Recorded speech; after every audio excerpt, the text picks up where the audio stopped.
Bapak Ibu yang kami muliakan, tapi dikarenakan mungkin banyak keterbatasan ini itu dan lain sebagainya, pengetahuan dan lain sebagainya, banyak di antara orang hukum-hukum itu kadang tidak diketahui sehingga kadang mereka main tabrak-tabrak saja. Apakah hukum dalam bentuk sholat, hukum munakahan dan lain sebagainya. Bahkan hukum pernikahan ini Pak, kadang yang kadang sering tidak dipahami. Kadang ada Pak, ada seorang perempuan mengaku dirinya sudah berpisah dengan suaminya. Dia mau menikah dengan duda, mau menikah dengan mungkin orang lain yang sudah sendiri Pak. Ternyata di saat dia mau menikah dia mengaku udah pisah, sudah lama pisah, tapi ternyata belum ditalak Pak. Tapi orang itu dinikahkan juga Pak. Orang nggak tahu katanya udah pisah, udahlah berarti udah cerai Pak. Apalagi kalau udah nikah siri Pak, kadang kita sudah banyak nggak tahu pegangannya bagaimana. Banyak sudah nikah, ternyata sudah kumpul, sudah campur. Seketika ditanya mungkin sama anak, ditanya sama kawan, sama saudara, dulu ibu sudah dengan bapak siapa sudah pernah mengucapkan talak? Kalau talak belum sih, kadang-kadang seperti itu. Kalau mengatakan cerai belum sih, cuma awak diusir sama anaknya. Ketika dikatakan dia diusir sama anaknya, dia mengatakan dia sudah pisah. Dikatakan sudah cerai. Sampai kiamat itu perempuan belum ditalak dan masih sah sebagai istri daripada orang lain. Pernikahannya bagaimana? Pernikahannya tidak sah. Kalau bercampur, zina dia. Apalagi yang jadi masalah pertanyaan tentang masalah hukum-hukum ini kadang yang banyak orang tak tahu. Saudara sesusuan Pak. Jadi ada Pak, kita punya saudara perempuan. Ternyata saudara kita ini punya anak bayi. Kita punya anak bayi Pak. Anak bayi kita pernah nyusu ke dia Pak. Sampai beberapa kali Pak. Sampai kita tak sadar. Sudah besar karena nama sepupu kata orang boleh nikah. Mereka lama tak jumpa, sekali jumpa jatuh rasa. Mohon maaf memutuskan untuk menikah. Ternyata mereka Pak saudara satu susuan. Itu hukumnya haram Pak. Saudara satu susuan hukumnya haram untuk menikah. Bagaimana keadaan mereka? Kalau dipaksakan banyak hal-hal pasti yang tak baik akan terjadi kepada mereka. Batasan saudara sesusuan gimana? Imam Syafi'i mengatakan orang yang bisa dikatakan saudara sesusuan itu apabila dia menyusu selama 5 kali dan 5 kali itu merasakan kekenyangan dia. Kenyang dia Pak. Jadi saya menyusukan anak saya itu kepada mungkin adik saya. Dan ketika saat tersebut atau istri saya menyusukan kepada kakaknya anak saya itu. Kalau sekali nyusu sekali kenyang, 2 kali kenyang, 3 kali kenyang, 4 kali kenyang, sampai 5 kali kenyang, sudah sah menjadi saudara senasab pada saat itu secara hukum sesusuan pada saat tersebut. Yang berlaku hukum sesusuan itu adalah batas 1,5 tahun ke bawah. Jadi kalau kenapa 1,5 tahun ke bawah? Karena ASI hanya berpengaruh kepada anak di bawah umur 1,5 tahun, maksimal 2 tahun. Karena 2 tahun itu anak untuk disamping itu sudah batas maksimal itu Pak.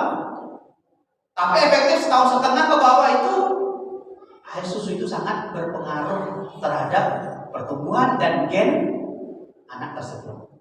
Kalau 4,5 tahun ke atas, apalagi 45 tahun ke atas, tidak pengaruh itu Pak. Tidak pengaruh itu, tidak pengaruh. 45 tahun aja nggak pengaruh, apalagi 45 tahun itu tidak pengaruh itu, tidak ada pengaruhnya. Artinya ada batasan-batasan itu. Dan ketika Allah menyebutkan di antara mereka itu tak boleh menikah di antara satu sama yang lain dikarenakan mereka saudara satu sesusuan. Kemudian apalagi yang orang tak tahu Pak tentang masalah masa iddah. Masa iddah ini Pak sama posisinya seperti orang sedang dilamar Pak. Orang dilamar ini Pak seperti orang masa iddah nggak boleh diganggu Pak. Kalau bahasa kita orang masa iddah itu nggak boleh menggatal lagi, nggak boleh, nggak boleh. Jadi baru dicerai, baru keluar surat dari pengadilan, tiba-tiba dia sudah bersolek, sudah bukan yang gandeng sama perempuan lain. Ketika waktu sidang sudah diantar-antarkan sama laki-laki lain, maka hukumnya haram, nggak boleh. Apalagi ini belum lagi ketok palu sudah pamer sama suami yang jatuhkan talak itu Pak, hukumnya nggak boleh, hukumnya haram. Makanya begitu Islam menjaga tentang masa iddah itu supaya menjaga kemuliaan di antara satu sama yang lain. Masa iddah itu berbagai macam. Ada orang dalam keadaan masa suci, ada dalam keadaan orang yang dalam keadaan hamil. Jadi Pak, bukti orang ada masa iddah, berarti bukti bahwasanya perempuan itu boleh diceraikan. Perempuan boleh diceraikan dalam kurun waktu 2 masa. 1 masa suci, 2 saat hamil. Perempuan suci boleh diceraikan sama suaminya, Bu? Boleh. Perempuan hamil boleh nggak? Inilah yang dicemoki kita sama sinetron. Suami istri lama nggak menikah, sama mertua dipanas-panasin, mau diceraikan dia, pas mau diceraikan rupanya hamil, nggak jadi ceraikan karena alasannya dia hamil. Itu televisi, Pak. Hukum itu kita sudah dirusak di situ, Pak. Karena kata Nabi, orang perempuan itu boleh ceraikan. Apa buktinya? Ada masa iddah bagi perempuan yang hamil. Perempuan hamil itu masa iddahnya sampai melahirkan. Maka kalau seandainya ada suami yang menceraikan istrinya di saat kehamilan bulan pertama, dia punya kesempatan 8 bulan yang akan datang. Tapi jangan berharap 8 bulan yang akan datang ini menjadi waktu yang pasti. Dalam besok bulan 8 aku mau balik sama dia. Iya, kalau 8 bulan ke depan pas bulan 9 kelahiran bulan ke-9 dia melahirkan. Kalau prematur, dia datang bulan ke-9, ternyata anaknya umurnya sudah 2 bulan, nggak laku lagi, Pak. Kalau nggak laku lagi apa namanya, Pak? Sudah menjadi bukan talak resmi lagi, tapi menjadi talak bain. Talak bain ini gimana, Pak? Oh, suami istri sudah bercerai, dia mau balik, tapi habis masa iddah. Yang kedua, ada namanya talak bain kubro. Talak bain kubro itu suami mau balik kepada istri, sudah habis masa iddah, tapi sudah habis juga masa perceraian kepada mereka lebih daripada batas ditentukan. Sudah masuk talak 3. Kalau talak 3 nih, Pak, tidak bisa balik lagi kecuali istrinya harus direlakan menikah dengan laki-laki yang lain. Kalau seperti itu, kalau bahasa kita, orang balik sama istri talak 3 itu, kata orang ini orang Pak, macam menjilat ludah yang dibuang, katanya seperti itu. Walaupun dalam hukum agama boleh, tetapi orang tak banyak berprinsip macam-macam lah di antara mereka. Kalau dia sakit tak apa-apa. Ya kata istrinya, udahlah, ya lah, cobalah, mana tahu lah, nanti ada jodoh. Berharaplah, dicoba-coba cari bujang atau cari duda yang nganggur gitu kan. Nanti sudah nikah, nanti udah ceraiin aja lah, bisa lebih balik lagi sama sebejo itu misalnya. Rupanya dicoba Pak nikah, dicoba seminggu, kok enak, dicoba 2 minggu, kok rasa aman, dicoba lagi, kok nyaman, betah. Lama-lama nggak kepikiran mau balik lagi sama yang pertama. Kan masalah itu Pak, kan gitu.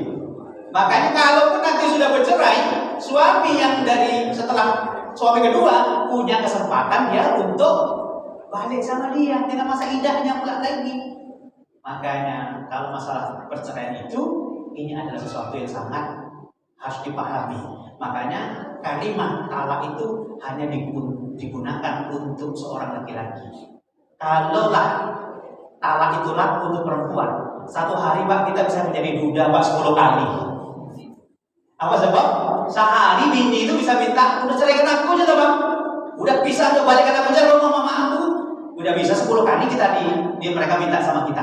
Tapi 100 kali dia minta sama kita Pak. Tidak laku ya Pak.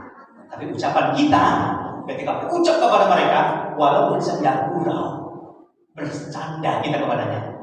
Maka sesuatu dalam hukum agama yang bercanda adalah yang serius. Yang serius adalah serius. Itulah ucapan talak. Oh, jadi kalau kayak gitu Ustaz kami tidak bisa lah.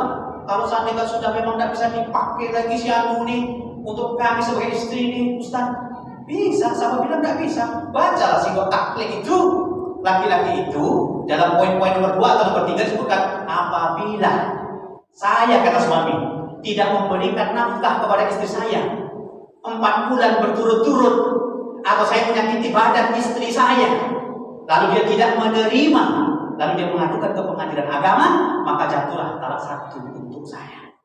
Artinya apa? Istri itu disakiti, istri itu dizolimi, tidak diberikan nafkah kalau tidak mengadu kepada pengadilan agama, sampai kiamat dia menjadi sah istri suaminya.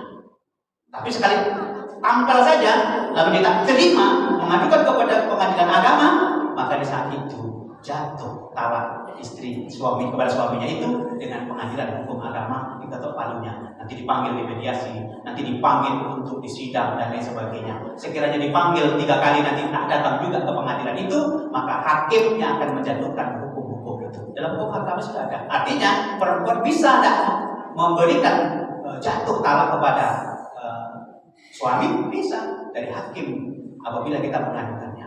Tapi kalau seandainya ada perempuan, Ustaz, pokoknya kita bawain dia tahan, banteng, tidak minta cerai, ya udah tidak apa-apa. Kalau memang nggak tahan, nggak apa-apa, tidak cerai.